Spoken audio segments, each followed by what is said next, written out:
driving down I-4 and listening to NPR, as I do on the weekends. And I think the show was, I'm pretty sure I was listening to Wait, Wait, Don't Tell Me. And the guest on there was talking about his book. And I'm just listening to him. And from the get-go at the beginning of the interview, he had me. When they opened up the interview, they were like kind of just having their nice little warm opening and everything. And somehow they were talking about interviewing itself. And they're like, well, what should we ask you? And he's like, well, why don't you just open up the way anybody opens up? How are you doing? Ask me how I'm doing. So they did. And he gave a way more in-depth answer than anybody does usually give conversationally when you're asked, how are you doing? It annoys me because nobody really wants to know how you're doing. So he had me right then. And as he went on talking about the bullshit that small talk is, the more and more he was talking, the more and more I'm just like, I am on with this man's message. I spot my exit because I know there's a Barnes & Noble right there. I'm going to go buy this man's book just based off of everything he was talking about because the guy's message is just so strong. And the author in question, his name is Charlemagne the God. And so the book is Get Honest or Die Lying. I honestly, admittedly, was not familiar with Charlemagne the God outside of this interview that he did on NPR. But I knew I had to get this guy's book because the guy's message is just so strong. There was also a part of me that wondered, is it a good idea to buy the guy's book? If everything he's saying in the interview is something that I just already readily identify with, is this just one of those kind of echo chamber things? Is this just a man validating things that I already believed? Because very similarly to his approach to, challenging the interviewer, okay, ask me how I'm doing. When people ask me, how are you doing? A lot of times I'll answer, we shall see.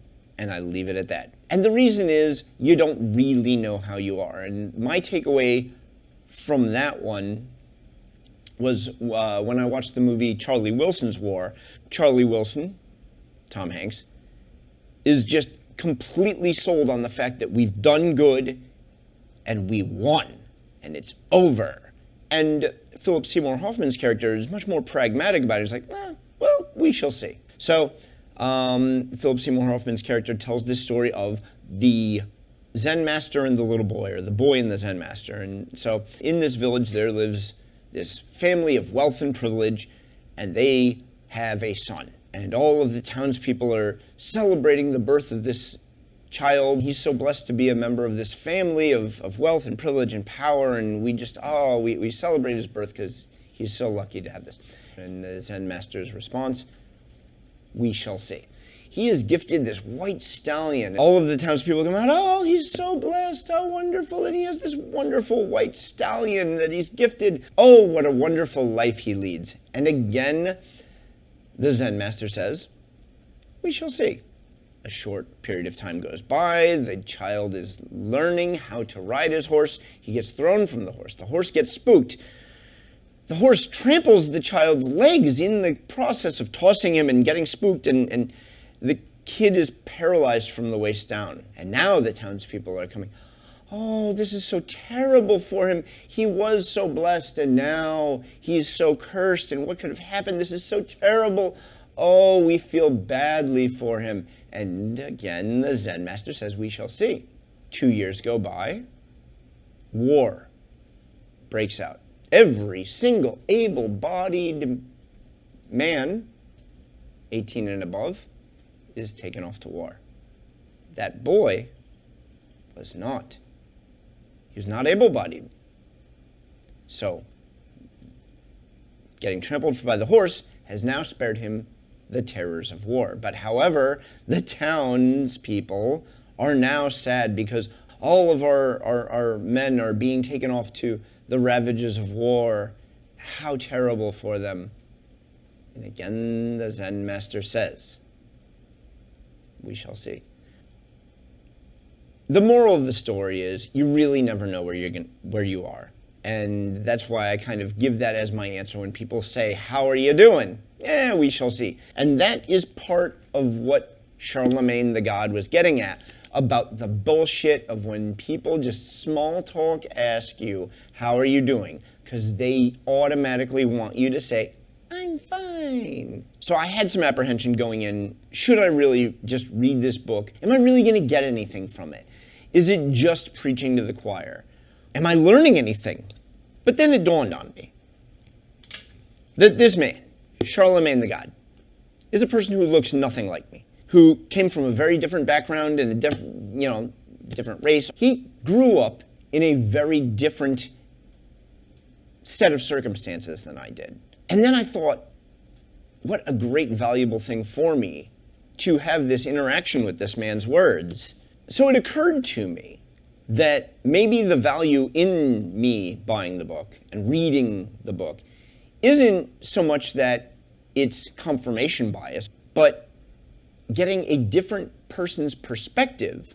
But this man from a very different background thinks about something so much similarly as to the way I do. And so maybe instead of just simple confirmation bias, this is something that actually enriches a way of thinking that I already had. Maybe just selling a different side of the way I think about it to make it all the richer. It's enriching. It's enriching is what it hopefully will be. So I decided to go ahead and buy the book. I'll just go chapter by chapter and maybe just share some thoughts that come to mind with you folks. And of course, with full respect to Charlemagne the God, because in the book, he mentions that he wants this to bring about a greater conversation. At the end of every chapter, he ends every chapter with 2 words: let's discuss. So, with full respect to what Charlemagne the God has asked of me at the end of every chapter, let's discuss. So I'm going to go through, that'll be an ongoing thing in this little YouTube adventure of mine, is reading this book and then discussing little takeaways at the end of each chapter. And please feel free to add to the discussion in the comments. Every annoying YouTuber has to say it, and I never say it, so you guys don't comment. So feel free to drop a comment in the comment section. Please, let's get this conversation going. And if you don't mind, give me a thumbs up. Hopefully, please like me. Don't cancel me, and please like me.